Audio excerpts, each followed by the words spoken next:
சுவையான மற்றும் மணமான கத்திரிக்காய் முருங்கைக்காய் சாம்பார் செய்வதற்கு தேவையான பொருட்கள் மற்றும் செய்முறை இதோ.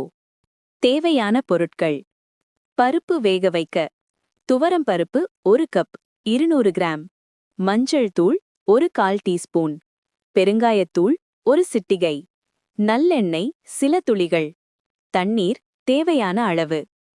காய்கறிகள்: சின்ன வெங்காயம் 10 முதல் 15 முழுதாக உரித்தது, தக்காளி 2 நறுக்கியது. காய்கறிகள்: கத்தரிக்காய், முருங்கைக்காய், கேரட் விருப்பமானவை.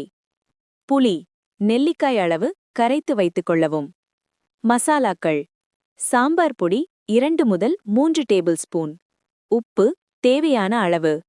தாளிக்க: கடுகு உளுத்தம்பருப்பு தலா 1 டீஸ்பூன், சீரகம் 1/2 டீஸ்பூன், காய்ந்த மிளகாய் 2, கருவேப்பிலை 1 கொத்து, பெருங்காயத்தூள் 1/4 டீஸ்பூன், எண்ணெய் அல்லது நெய் 2 டேபிள் ஸ்பூன், கொத்தமல்லி தழை சிறிதளவு தூவ. செய்முறை விளக்கம்: பருப்பை வேக வைத்தல்.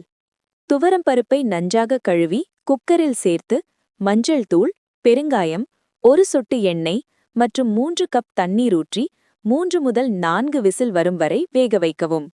பருப்பு வெந்ததும் நன்றாக மசித்துக் கொள்ளவும். காய்கறிகளை வேக வைத்தல். ஒரு பாத்திரத்தில் எண்ணெய் ஊற்றி வெங்காயம், தக்காளி சேர்த்து வதக்கவும்.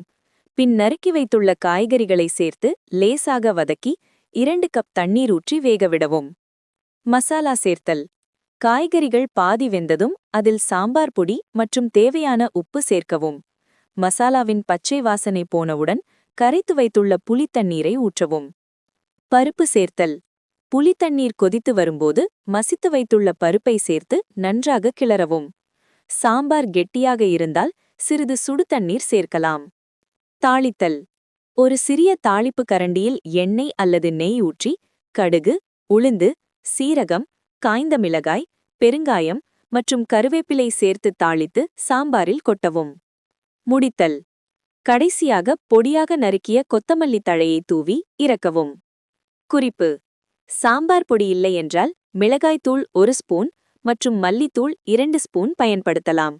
ஆனால் சாம்பார் பொடி கூடுதல் சுவையை கொடுக்கும்.